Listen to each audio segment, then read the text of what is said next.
हम समझेंगे पंचामृत किसे कहते हैं। बहुत सारी जगह पंचामृत अभिषेक होता है, लेकिन कुछ लोगों को पता नहीं होता कि पंचामृत में कौन कौन सी सामग्री होती है, उससे पंचामृत क्यों कहते हैं।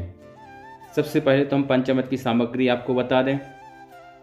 जल का अभिषेक, नारियल पानी का अभिषेक, विभिन्न प्रकार के रसों का अभिषेक, इक्षुरस अभिषेक, शर्करा अभिषेक, उसके बाद में घृत अभिषेक, दूध अभिषेक, दही अभिषेक, सर्वोषधि अभिषेक, चतुर्कुंभ कलश अभिषेक, चंदन लेपन, पुष्पवृष्टि, मंगल आरती और पूर्ण कलश अभिषेक करते हैं। तो ये बहुत सारे अभिषेक हो गए। ये 5 अभिषेक से ज़्यादा हैं, 5 द्रव्य से ज़्यादा हो गए। तो पंचामृत किससे कहते हैं? तो भट्टा अकलंक देव जो बहुत बड़े आचार्य हुए हैं, उन्होंने बहुत ही सुंदर इस लोग बताया है प्रतिष्ठा तिलक में। सुनिएगा।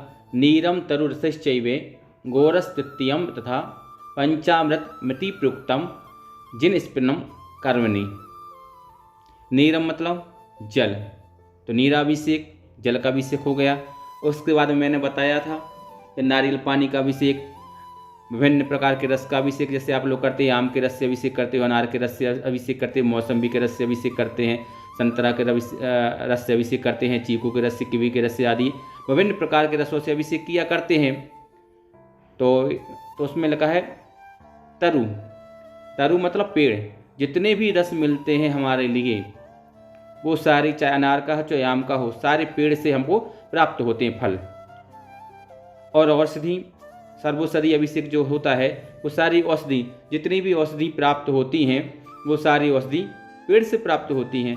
तो उसमें इंक्लूड किया है तरु से। पेड़ से प्राप्त होने वाले सभी फल, पेड़ से प्राप्त होने वाली सभी औषधियाँ एक ही अभिषेक कहलाएगा। उसके बाद में होता है गौरस लिखा है। गौरस मतलब गौ। गाय से हमें क्या क्या प्राप्त होता है? गाय हमें दूध देती है, दही मिलता है और घी मिलता है। तो जल, नीराभिषेक, जल अभिषेक एक हो गया। उसके बाद में आता है दूसरे नंबर का तरु अभिषेक। पेड़ से हमें क्या क्या मिलता है? फल मिलते हैं, औषधि मिलती हैं, तो 2 हो गए। उसके बाद में गाय से हमें क्या क्या प्राप्त होता है? तो दूध, दही और घी। तो जल 1, सारी औषधि, सारे फल 2 और दूध, दही और घी ये 3, तो 5 हो गए। तो इसको मिलाकर के बनाया है पंचामृत। इसको मिलाकर के पंचामृत अभिषेक कहते हैं। अब पंचामृत किससे कहते हैं इस बात को समझें। पंच मतलब 5 और अमृत मतलब, अमृत तो आपने सुना होगा अमृत नाम, कि देव लोग अमृत का सेवन करते हैं, अमृत पिया करते हैं, अमृत का रसापान किया करते हैं। और जो अमृत को पीने वाला हुआ करता है वो कभी बूढ़ा नहीं होता है, कभी बीमार नहीं होता। आपने कभी ये नहीं सुना होगा देव लोग कभी बीमार हो। कोई देव बीमार होता है क्या? नहीं होता। देव कभी बीमार नहीं होते और देव कभी बूढ़े नहीं होते हैं। तो इनको अमृत की तुलना करी है, अमृत के तुल्य माना है इन औषधि को, इन फलों को।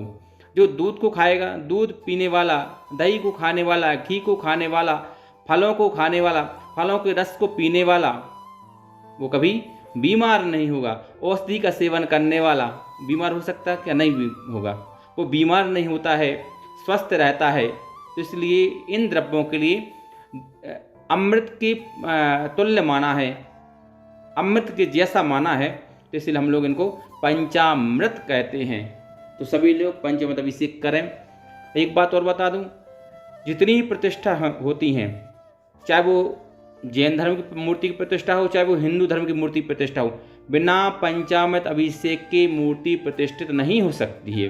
दूध का अभिषेक करना ही पड़ता है, दही का अभिषेक करना पड़ता है, सर्वोषधि से अभिषेक करना ही पड़ता है। उसके बाद में चंदन लेपन, मूर्ति के सर्वांग चंदन लेपन करना ही पड़ता है। नाभि तिलक में विभिन्न प्रकार की औषधि रहती हैं, जब नाभि तिलक करते हैं तो वो करना ही पड़ता है।